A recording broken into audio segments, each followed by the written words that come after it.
noite, gente. Pai do Senhor. A gente vai falar sobre o corpo da igreja, dar alguns exemplos sobre como é viver como parte de um corpo. Se é uma maneira fácil, nós temos feito de uma maneira certa, sabe? Então, eu queria que você abrisse sua Bíblia em 1 Coríntios 12, né, que fala que de maneira que se um membro sofre, todos sofrem com ele. E se um deles é honrado, com ele todos se alegram. É interessante esse versículo porque ele fala que se um sofre, todos sofrem, né? Se um, vamos supor, peca, todos participam desse pecado e sofrem com ele esse pecado. Mas se um membro desse ele é exaltado, isso não significa que todos os outros serão exaltados também, mas que os outros se alegram por aquele membro ser exaltado.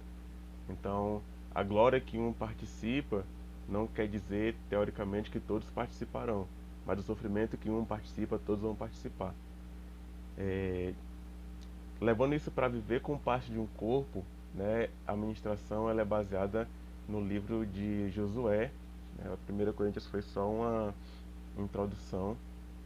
A gente vai entender que como é que eu devo me portar sabendo que eu faço parte do corpo de Cristo, como é que eu devo me comprometer com essa vida de fazer parte do corpo de Cristo. Qual é o meu entendimento a respeito de ser corpo de Cristo, sabe? Então, a gente vai abrir também em Josué 7, o capítulo inteiro, e abordar um pouco sobre o que aconteceu, né, no Velho Testamento, já que a gente leu uma passagem sobre o Novo Testamento a respeito de corpo, e compactuar essa ideia de que o corpo de Cristo, né, o corpo da igreja, da comunidade, já vem desde antes de Cristo, já é uma concepção lá do Velho Testamento, né? E para que você, se você quiser estudar um pouco sobre o corpo de Cristo, esses são alguns textos, né, que você pode buscar para meditar ou para ler, para estudar também, tá? Como o capítulo é bem extenso, eu não vou fazer a leitura do capítulo inteiro, mas vou focar na história de Acã, né, que é o personagem dessa história. A gente sabe que desse capítulo anterior, né, do capítulo 6, o povo de Israel ele vem da vitória contra a cidade de Jericó, né? A cidade de Jericó foi dada por Deus a Israel para que eles pudessem ganhar essa batalha contra Jericó. Todo mundo conhece que eles fizeram um círculo ao redor da cidade e marcharam 7 vezes, e no sétimo dia os muros da cidade caíram. Daí passa esse evento de Jericó e agora eles estão nesse meio termo, em Jericó e para invadir outra cidade. Nisso surge a história de Acã, né? O capítulo 7 inteiro ele fala sobre um rapaz, talvez um senhor. A Bíblia não deixa muito específico quem é Acã, mas fala sobre o pecado dele. Algumas ministrações trazem extenso, né, por extenso o título de O Pecado de Acã e tal, mas a gente não vai tratar especificamente do pecado dele, mas sim das consequências do que é viver em corpo. A história fala que eles conquistaram, né, a cidade de Jericó e tal, e Deus tinha dito para eles que não era para pegar nada de lá, porque lá tinha sido tudo que tinha lá era consagrado a Deus, né? E daí a gente abre um parêntese porque na versão Almeida Revista Atualizada eles trazem a palavra anátema, que também é usada por Paulo, né, lá em Gálatas 1:8, né? E esses anátemas eles são diferentes. Eles têm a raiz diferente, como você pode ver. E um anátema desse significa consagrado e o outro é o que a gente já conhece como maldito, né? Que é o que Paulo fala quando ele está pregando lá. Se aparecer outro evangelho falado pelos anjos é para considerar ele maldito, anátema. Mas esse anátema que Deus fala aqui em Josué é algo consagrado. Então Deus falou com o povo que não era para pegar nada de lá, porque aquilo tudo era anátema, era tudo consagrado para o Senhor, né? Era para queimar como incenso e como oferta ao Senhor, e os tesouros era para levar para o tesouro do Senhor, o ouro e a prata. E nisso Acã se sente atraído por algumas coisas, né, do saque lá, do saqueamento da cidade, que é conhecido como despojos, né, que é aquilo que a guerra me dá. Então A ordem era explícita do Senhor para que não fosse pego nada, mas ele acabou desobedecendo a ordem de Deus e pegou uma capa babilônica, alguns pesos em ouro e outro em prata, e acabou enterrando dentro da sua tenda. E nisso, claro que ninguém sabia, nem Josué. E nisso Josué vai tomar outra cidade por nome de Ai e pede para os espias ir olhar a cidade e eles veem que não tem muita gente lá, que são poucas pessoas, não oferece nenhum risco. Daí Josué ordena que vão entre 2 a 3 mil soldados, né, para ganhar aquela cidade. E os soldados indo entram em batalha com o povo e, por incrível que pareça, a história fala que o povo daquela cidade sobreviveu sobre Israel e expulsou eles de lá. Ainda mataram alguns, se eu não me engano, 36, alguns 6 por aí.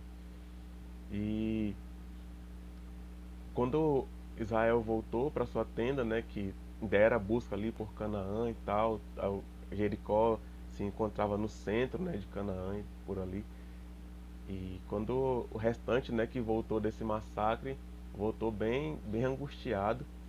E Josué ficou sem entender, né, por que ele foi derrotado. E como consequência da derrota, né, ele fez o que a maioria dos reis faziam e fizeram, né, após ele, que era se prostrar, vestir roupa de pano, saco de pano, e encher a cabeça de pó e clamar ao Senhor. Enquanto Josué clamava, perguntando por que a gente perdeu, se o Senhor está com a gente, Deus responde para ele assim: "Uai, vai arrumar a tua casa, o erro está lá dentro." Né? Deus fala para Josué que o erro e o motivo deles serem perdidos está dentro do arraial. É algo que Israel tinha pecado. E Deus falou: Israel pecou, como é que você quer ganhar a batalha se vocês não dão conta nem da casa de vocês? Daí Josué vai e tira sorte, né? Naquele tempo era algo prático de se fazer, tirar a sorte com Urim Tumim ou com algum outro tipo de dado, para que Deus estivesse no meio daquilo e falasse quem era que deveria assumir a culpa. E Deus falou: "Olha, só vou voltar a ficar com vocês de novo se vocês derem um fim nisso e tirar o maldito do meio de vocês. Tirar aquilo que foi consagrado para mim do meio de vocês, porque não é de vocês, é meu." E Josué não sabia quem era, mas com ordem de Deus, né, falou: "Ó, santifica todo mundo lá e amanhã mesmo você vai saber quem é." E daí Josué tirou a sorte e de família por família veio saindo as pessoas até chegar na família de Acã, né, como a história já fala. E ele confessa que tinha pego as coisas e guardado porque tinha achado bonito, é, tanto que sabia que era errado que enterrou dentro da sua própria tenda. E daí o fim para ele foi lastimável, mas foi o certo, né? Visto do que o arraial sofria por conta do pecado dele, ele foi apedrejado e queimado também, e a cidade ganhou um nome em homenagem a ele.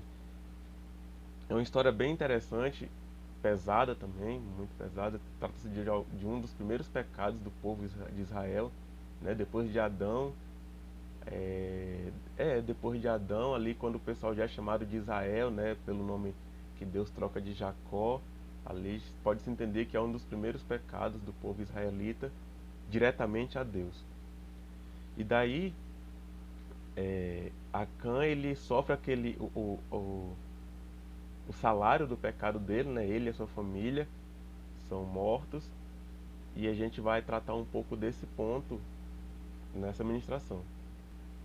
A gente sabe que depois de Cristo, né, a, o salário do pecado deixou de ser teoricamente a morte física e já não se mata mais, pelo menos no cristianismo de hoje, né, talvez no islamismo ainda faça isso, não se mata mais em decorrência do pecado, mas a morte física pode também ser consequência do pecado, dependendo de qual pecado seja. Claro que isso não é instituído por lei da Bíblia, mas suponhamos que alguém seja um assassino e morra por isso também, e a causa do pecado pode ser a morte também. Mas Jesus vem nos trazer que O pecado ele tem um salário e a morte, e essa morte hoje é a morte espiritual, né? E o, o, o, o texto sobre Acã não quer dizer que nós estejamos roubando a Deus. Muita gente usa esse texto como um pretexto para as pessoas que não dizimam na casa do Senhor, porque Acã roubou também prata e ouro. É, é válido também, mas não é sobre essa vertente que a gente está falando hoje. É mais sobre o pecado ao corpo de Cristo, sabe?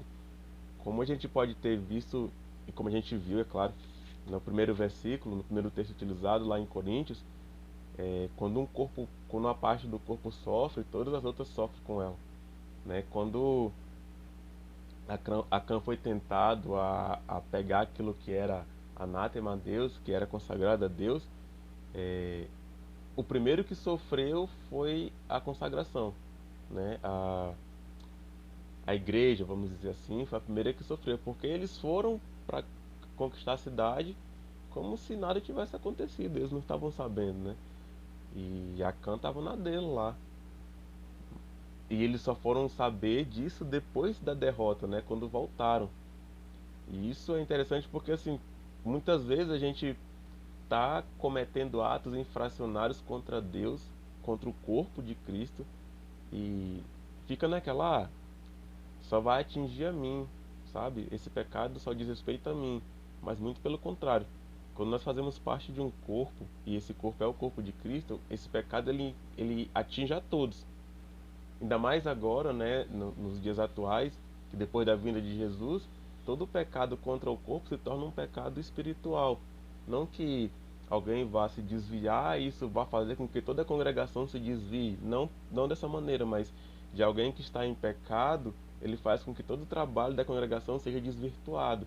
A gente tem, sabe de exemplos, né, não nossos, mas quem dera um dia fosse da gente também, poderia ser usado como exemplo, de pessoas que fazem parte de ministérios de louvor que estão em pecado e com isso o louvor já não é mais o mesmo. Então o pecado de uma pessoa atinge todo o louvor daquela igreja.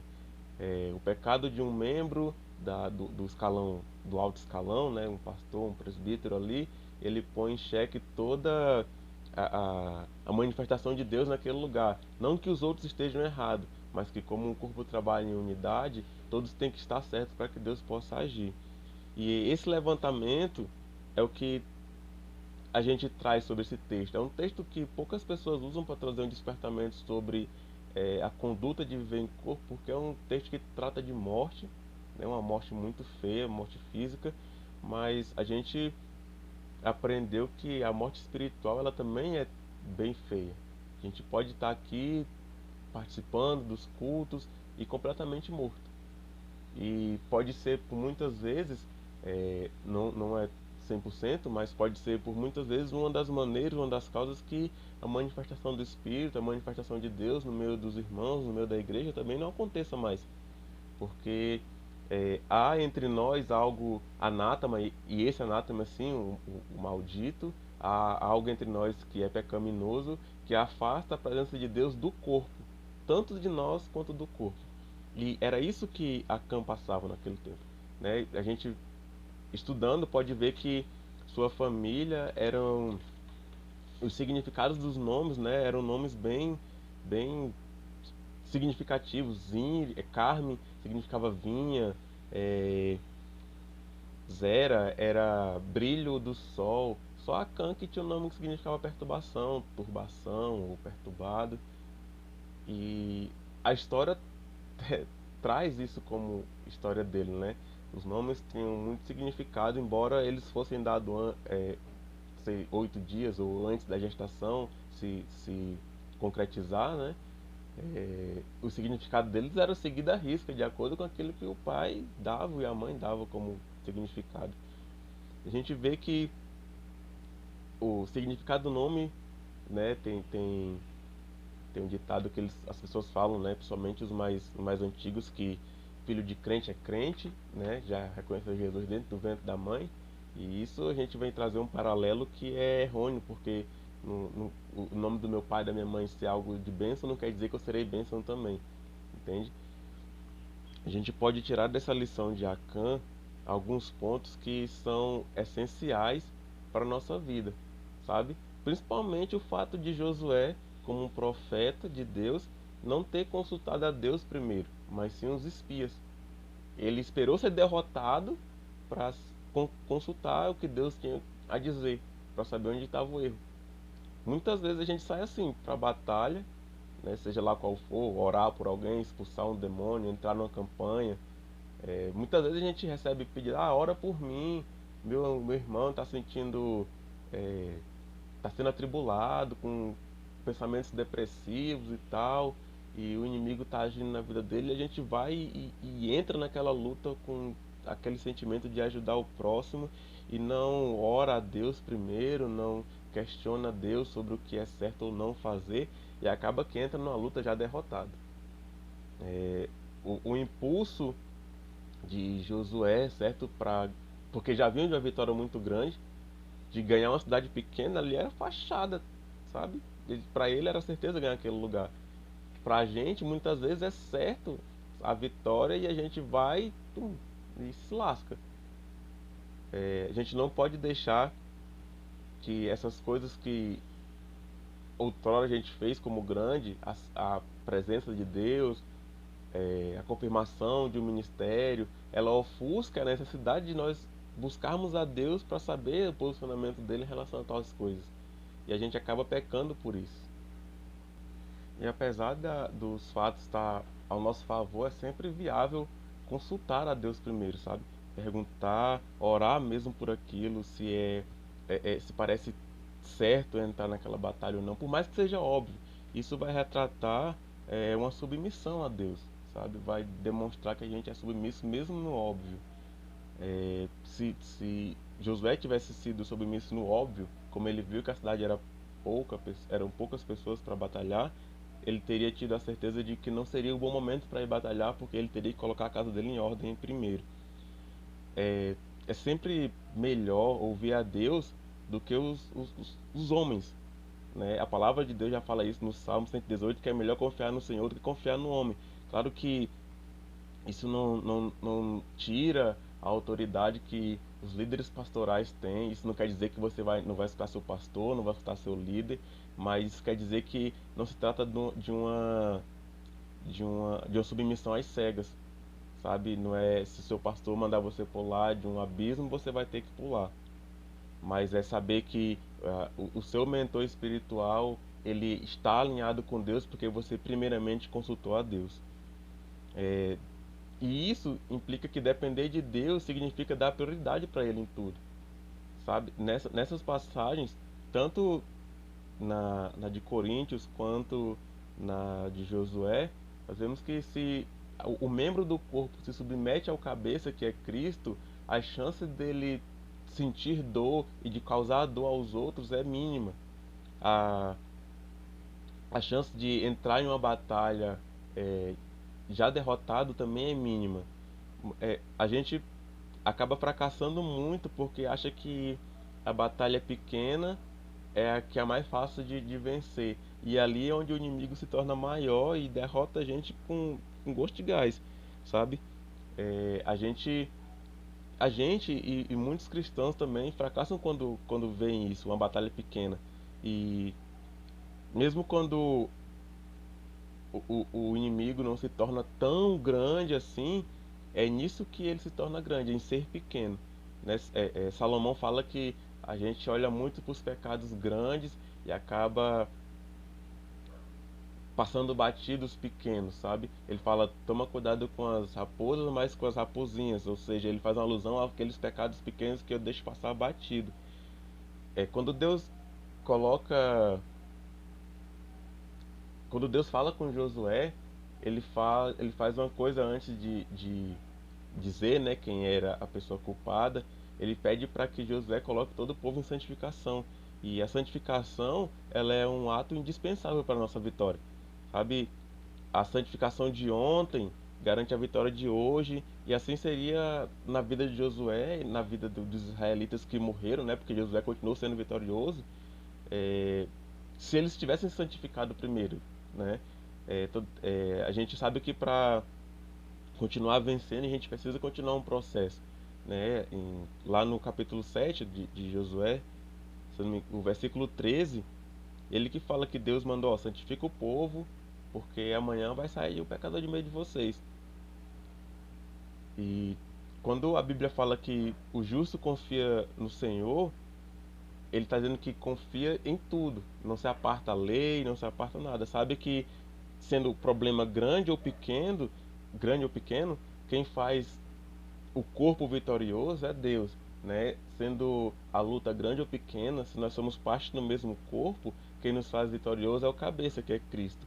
Então a gente tem que pensar em como está agindo como partes do corpo no corpo e não fora dele. Como que a minha conduta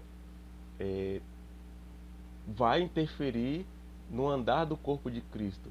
Será que eu estou atrapalhando a movimentação do corpo de Cristo? Será que eu estou seguindo as ordens ou eu estou andando como um membro louco que não entende o que Jesus está falando? E isso vai gerar morte para mim e, claro, morte espiritual para mim e para os outros membros, sabe? Porque a Bíblia fala que, como a gente leu lá em 1 Coríntios, que se gera para um, gera para todos. A glória de um é a alegria de todos. E por muitas vezes a gente acaba gerando também é, alegrias, mas muito mais dor do que alegria, porque a gente tem a predisposição a não permanecer naquilo que Deus tem para nós. É a nossa conduta humana, o nosso velho homem, ele tem aquela predisposição a não permanecer naquilo que Deus tem para nós.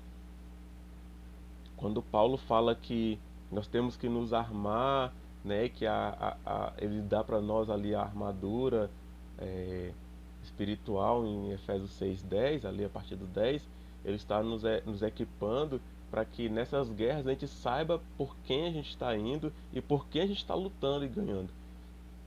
Quando o povo de Israel tirou do seu meio aquilo que ele impedia da vitória, eles foram contra a cidade e a destruíram como era para ser feito antes deles terem causado aquelas mortes. Morreram pessoas que não precisariam ter morrido por causa do pecado de um.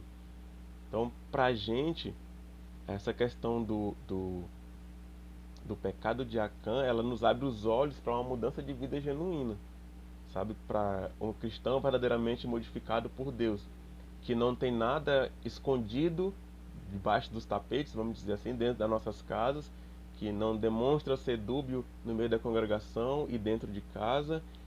E esse tempo de quarentena, né, e isso eu já venho batendo na tecla há muito tempo já, é um tempo que Deus preparou para a gente para que nós possamos desenterrar aquilo que nós temos enterrado dentro da nossa tenda, dentro da nossa casa e que tem afastado a presença de Deus do meio do nosso lar, da nossa igreja, da nossa vida como parte de corpo de Cristo, sabe? É um tempo que Deus espera, ele não vai obrigar, mas é um tempo que Deus espera que nós tomamos a posição de orar a Deus e nos santificarmos como Josué foi obrigado a se santificar para descobrir o que ele tinha de errado e colocar esse errado fora, jogar fora, queimar se for necessário, sabe? Tudo vem com a santificação. Nos santificamos, o Senhor fala com a gente, porque sem a santificação ninguém poderá ver a Deus e a gente escuta o que ele tem a dizer, olha, é aqui que está errado. E dali a gente vai naquele nosso erro, desenterra ele de onde quer que seja, um parente, um irmão, um cônjuge, uma conduta errada, e acaba que queima aquele erro, mata aquele erro e tem uma mudança de vida enquanto ainda é tempo. Nós temos o relato do rei Ezequias, se não me engano, que foi até o Felipe falou no grupo do louvor, a qual foi acrescentado 15 anos. Sabe? Deus falou para ele, ó, bota a tua casa em ordem que amanhã mesmo eu vou te matar. E daí ele estava todo bagunçado, né? Pediu a Deus por misericórdia, se arrependeu, se ajoelhou, orou, se arrependeu do que ele tinha cometido e Deus acrescentou mais 15 anos na vida dele. E por mais errado que o filho dele tenha dado, né, ele teve, o rei teve o tempo dele para se arrumar e a história dele foi modificada daquele tempo em diante e só dizer respeito a ele. pra gente esse tempo é um tempo de mudança, sabe? Não estou dizendo que a conspiração, que Deus colocou o coronavírus ou que isso é coisa de Deus, mas veio, se veio, vamos fazer um bom uso disso. Crescer espiritualmente no nosso lar, crescer espiritualmente em nossas casas, nossos familiares, com os nossos familiares, crescer em comunidade, sabe? Não deixar isso se apagar, sabe? Porque quando tudo isso passar, nós vamos ter, continuar tendo, sabe?